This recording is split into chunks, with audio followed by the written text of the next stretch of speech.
Okay na, sir. Sir. Ano na si Ken ako mag-ayos?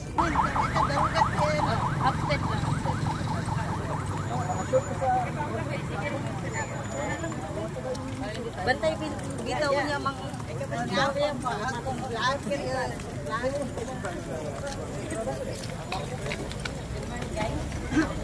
Pags, magpakita ka. Kasi IR.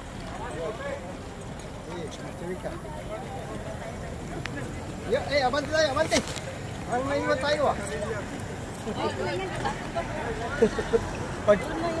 Pag-akyat, pag nag-akyat na, magkaalaman na. Pastor tayo, may pulil ka ng pastor.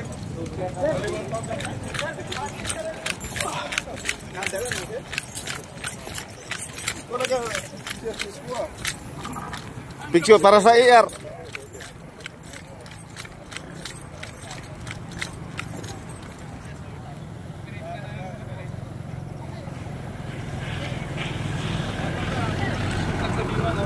Okay.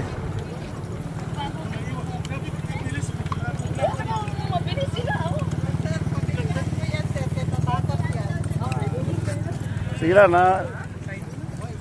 na-videoan na. Titingnan ko lang kung sino nandito. present, sir, present.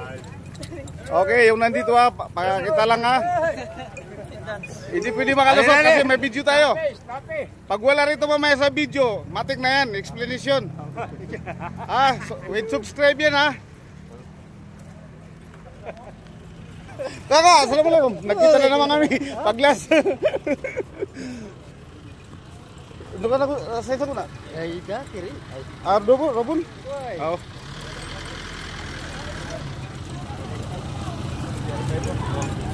Ito yung investigator ng ano, sa Libo. Matinik ito. Taguron. Basta Taguron yan. trabahong totoo lang sa kanya. Hindi mo ito malapitan. Grabe ka strict itong investigator na to. Ayan, nakita nyo. Kasama ko ito sa buluan. Hindi pwede malapitan ito. Kung anong trabaho niya, yun talaga.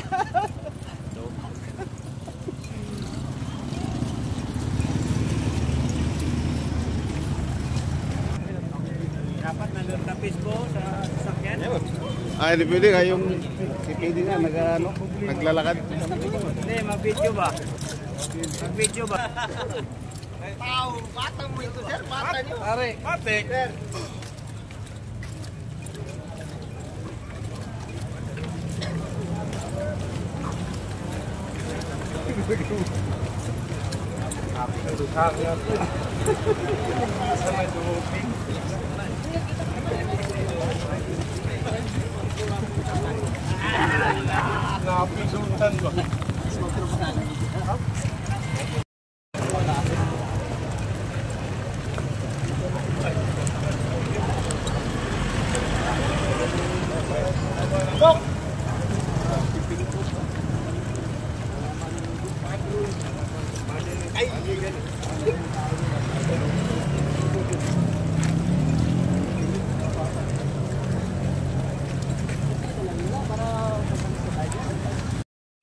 Tawaran tayo ni Senyoro. Oh, yung bata! Saan na siya?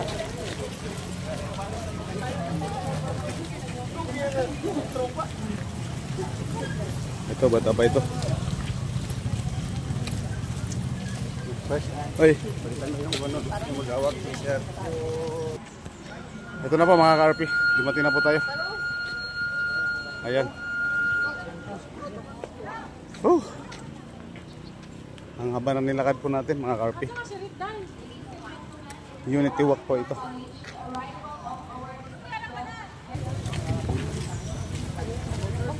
Assalamualaikum. Hello.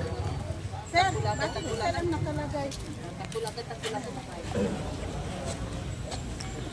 Sino yung mga candidates po rito? Pwede na pumaupo sa harapan. Opo, oh, para makapahinga po kayo. Yung lahat ng mga candidates. Yung ano dito, pwede dito? Oh, pwede rin. Pero yung candidates sa unahan. Oo. Opo, opo. Opo, sir. Oo.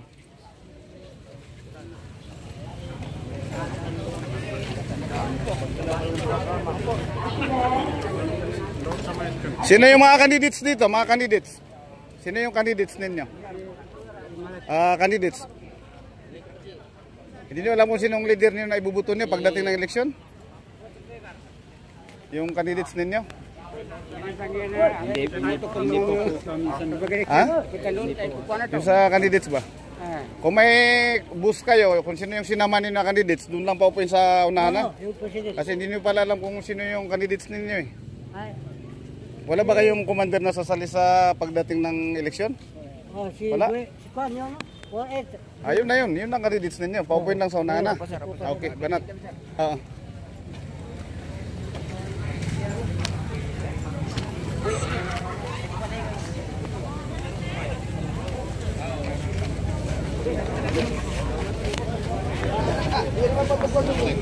Sino yung candidates? Yung candidates dito?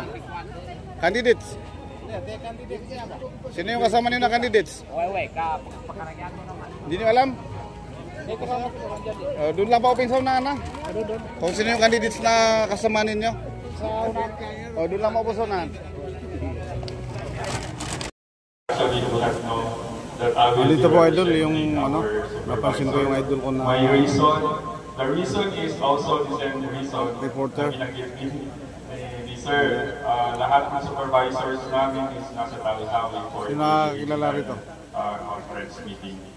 Comment na sa baba. Well, anyway,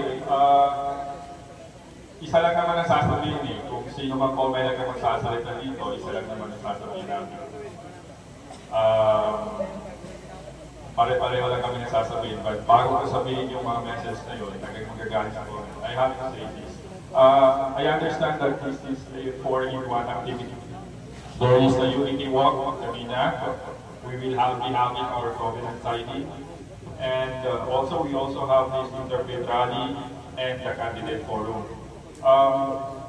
You know, the very important activity in these 4 activities is the covenant signing.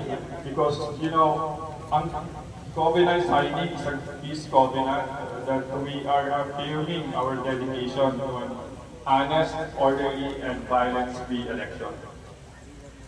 Idol, shout out ka naman dyan, Idol. We are inviting you to let us work all together to ensure a peaceful election period. Ito yung idol sa reporter. At palagi lagi Shout out, Kuya RP. Kuya RP TV. Shout out. Okay, okay sir. Okay. Thank you. Okay sir. Before God and the people, I solemnly swear to strive for clean, safe, peaceful, and orderly first parliamentary elections.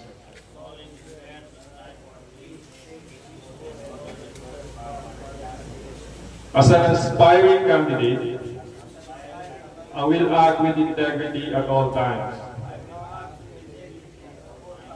I will follow the laws, rules and policies related to the elections. My campaign will be based on truth, and I will express a platform with love for the country and a program that will help my fellow men.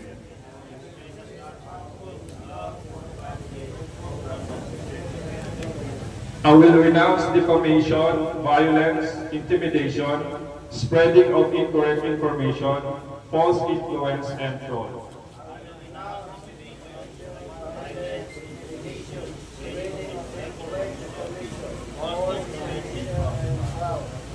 I will expose and fight vote buying and selling and other fraudulent schemes.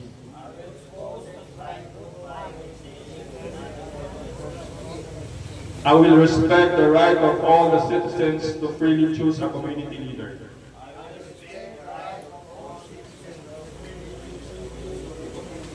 I will recognize their voice and accept their decision. Since I want to serve the parliamentary elections, I will prioritize the interests and welfare of the constituents before myself.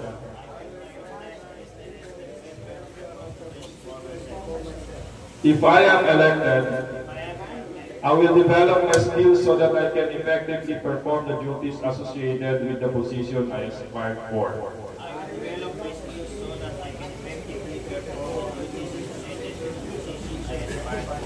All this is my sincere and faithful oath with the people and Lord God as witnesses.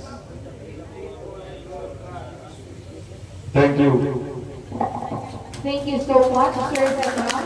Please be seated. Ready? Ready? Ready? 1, 2, 3, go. Another. Ready? 1, 2, 3, go. Okay. Okay.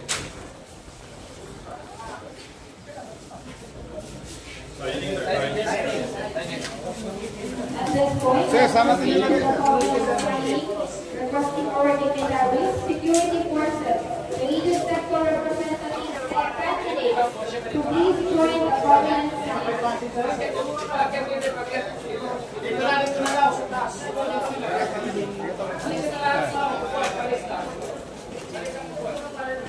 Jen, dito sa taas. Yes po yung music. Ay, Music po. kasi magabangan. Ah, makakaabot dito. Diyan lang sir. Ha? Dito na lang. Sasangit dito. Di, diyan lang o sa baba. Dito ba? Maabot ba dito? Hindi. Ganito ka taas? Diyan na lang siguro. Diyan na lang, dito lang. Oh, dito na lang? Dito lang. Dito na lang, dito. Idikit lang dito banda. Lapit mo.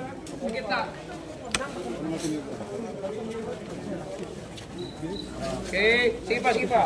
Move pa, move.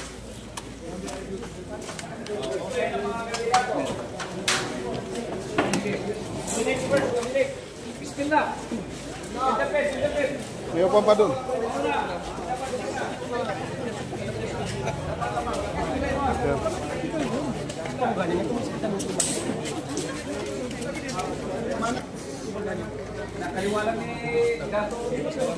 Eh, pagabangan.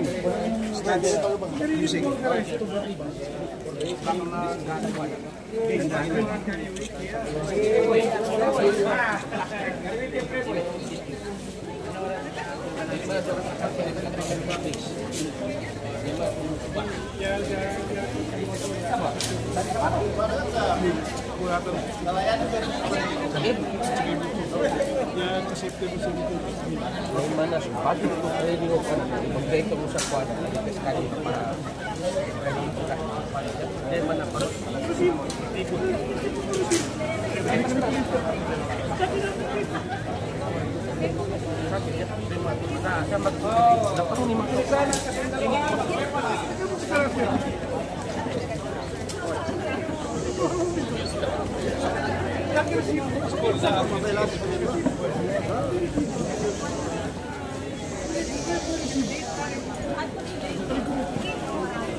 Now we are witnessing the signing of Police Colonel Rafael Juris, Chief Regional Staff.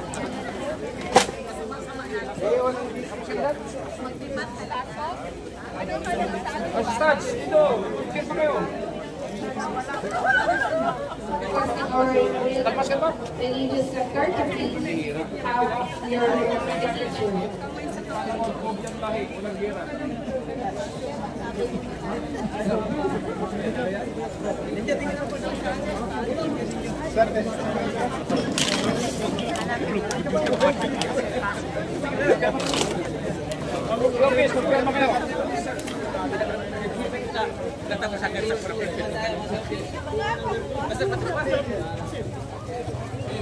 And that concludes our program. Thank you so much and may God bless us all.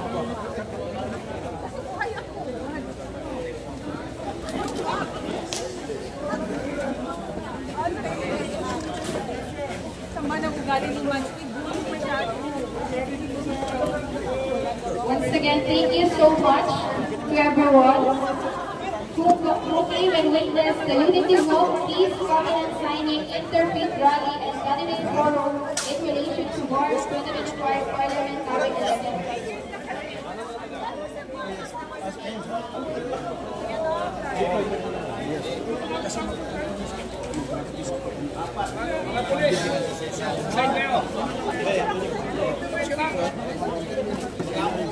Puluin nyo yan, ha? Puluin nyo.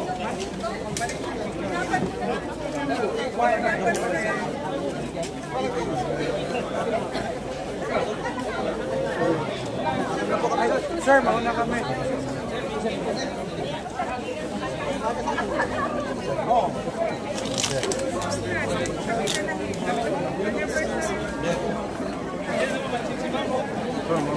Hawakan mo dito tayo.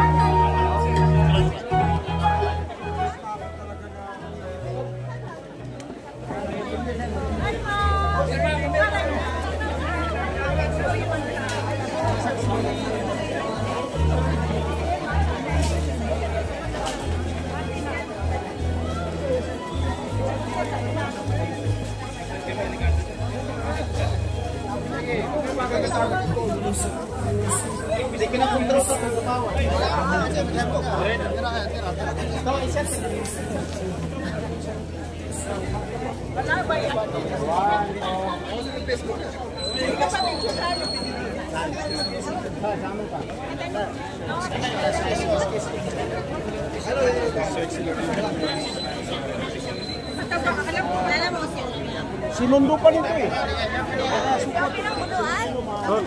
Hawakan mo tayo, ma.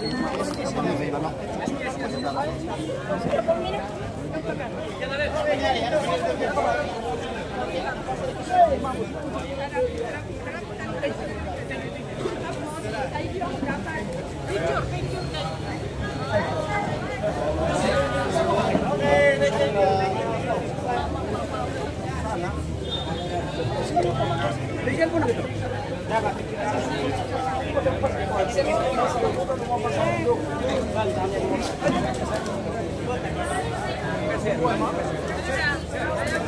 Noy, noy.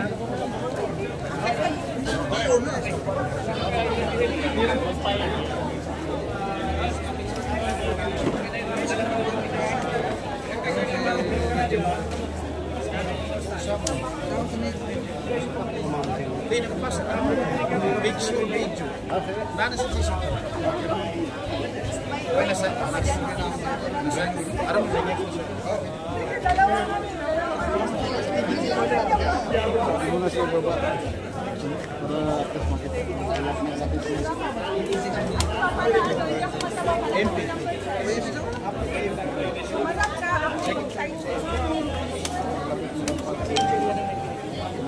Napik sa ogan dito. Gimana ngayon?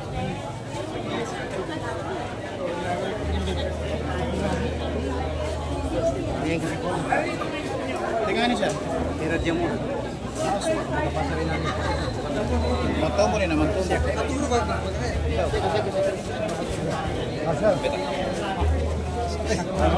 Sabay kayo ni Sir. Sorry.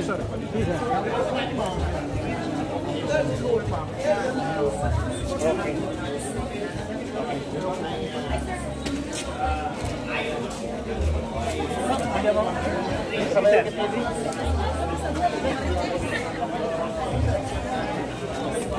Sir, naman sir.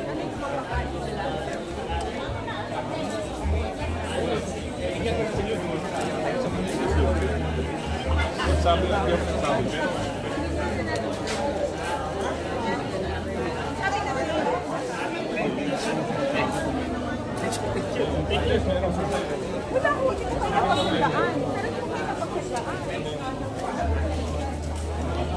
Pero last slide po, no? Yung karamihan ng kandidato ng United Bangsa Justice Party. And I am very confident, no? Sa darating na October 13 ay mananalo po inshallah subhanahu wa ta'ala ang United Bangsa Justice Party sa pangunguna ng ating aming presidente sa party, si former Chief Minister Alhaj Murad Ibrahim. At the same time, siya yung UDCP Party President namin at Amirul Mujahideen ng Moro Islamic Liberation Front. So kung sakaling papalarin ng inyong party, ano po yung first priority po? Yes, alam niyo ang priority po ng ating UBGP party, meron pong mga priority bill, priority resolution, no? Ang ating former Chief Minister Amirul Mujahideen, Chairman Alhaj Murad Ibrahim, na kung saan marami na po kami natapos. Yung administrative code, natapos na, yung electoral code, yung indigenous, isa sa pinaka-importante is yung indigenous code. Ngayon po, naisaaral na po yung revenue code and yung environmental code. Marami po priority code na dapat po na matapos sa Lasuan. Hindi lang po natapos ngayon kasi ito pong gaganapin na first parliamentary election. Pero yan po ay isa sa mga agenda ng ating former Chief Minister Alhaj Murad Ibrahim, and at the same time, no, yan din po yung agenda po ng kasalukuyang Chief Minister ng Bangsamoro Talos Region, Muslim Mindanao, si Chief Minister Abdul Rauf Mahmoud. Kasi siya po ang ating Secretary General, no, sa UBGP. At the same time, kandidato po siya ng UBGP po sa Maguindanao del Norte, kung saan po siya po ang ating kandidato sa UBGP. So, panawagan.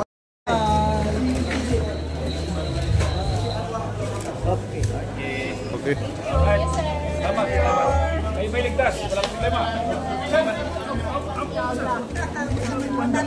Hello, ma'am. Please ko ba ng signing kayo? Ito po sa headquarters ng Maguindanao del Sur, KTO.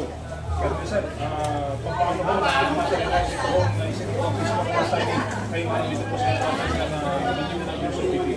Una-una, magandang umaga sa lahat ng Bangsamoro. Kaninang umaga, nagsimula kami na mag-unity walk and of course kasama namin ng lahat ng stakeholders. Nandiyan po ang kasundaluhan natin, ang AFP, civilians, candidates, sumama sila, and pati yung sa pastoral groups natin.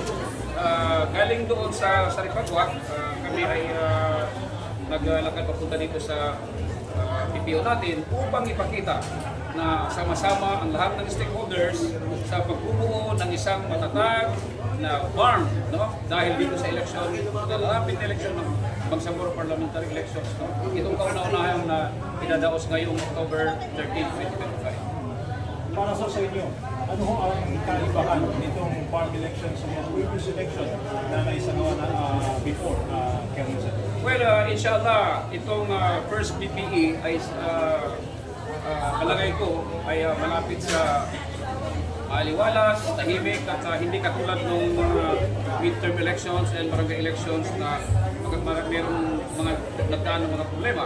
But this time around, because of the collaboration with the military and other stakeholders na tutulungan, medyo matiwasay po ang magiging araw ng election din sa October 13, 2025. Sa Pumilig report ay mga bayan sa Maguindanao del Sur ang nilagay sa hotspot, Colonel Sir. I don't know kung sa ibang PPO, tinututupan pa rin ito mga area.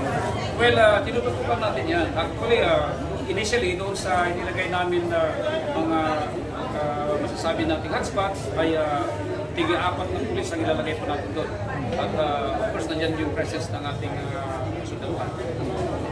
May mga ongoing ba na para saan sa mga chief of police?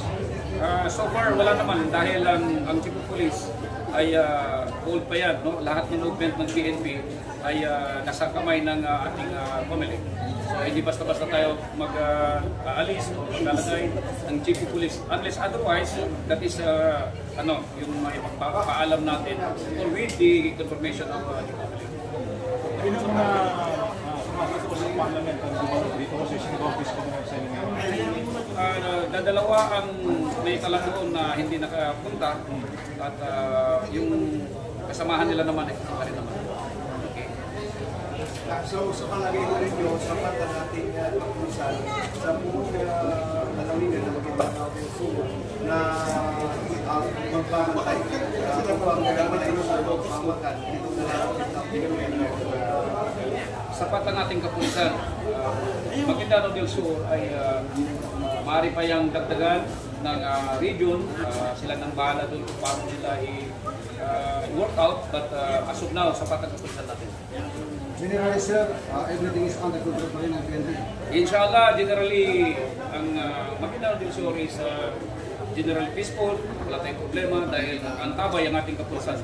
Actually, 24 hours ang ating conduct ng checkpoints all over Maguindanao del Sur. Okay, parting message sa ating mga kababayan na Colonel Samuel sa nalalapit na eleksyon yung October 13. Ang masasabi ko sa ating mga kababayan sa Bangsamoro, particularly here in Maguindanao del Sur, lumabas po tayo, huwag po kayong matakot dahil babantayan kayo ng ating kapulisan. Of course, nandiyan ang ating kasamaan sa kasundaluhan. Huwag po kayong matakot. Tumulong tayo paano i-shape ang Bangsamoro na mapayapa at sana tuloy-tuloy na itong kapayapaan na ito at hangad natin. No? Lahat naman tayo naghahangad ng isang mapayapang eleksyon at isang mapayapang Bangsamoro. Wala nang away. Inuulit ko rin, no? Patuloy pa rin ang kapulisan sa pagsasagawa ng law enforcement operations. Yan yung mag-checkpoint tayo against illegal drugs and illegal firearms or loose firearms. So hindi ko humihinto ang kapulisan sa pag-aakalang kami ay busy o busy masyado sa eleksyon nito sa paghahanda. Tuloy-tuloy pa rin ang law enforcement operations natin. Salamat at Maraming salamat si Police Colonel Sultan Salman Sawa. At ang makututok ang tanong, itindig sa bibing tanong.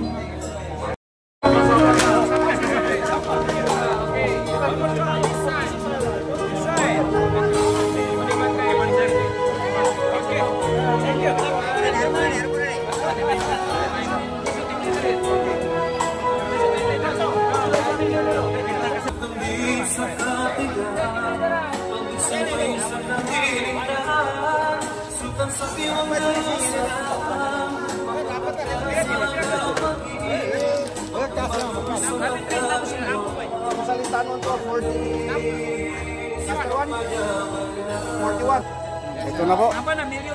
Ito na po, namimigay na po ang ating provincial director ng kaginhawaan sa ating mga kapatid. Lalaban ko pre sa buti mo po ganyan dapat nagkakato sa kato. Para na bumagag. Makapal. Alright, sige. Sige na. Timor ka rin.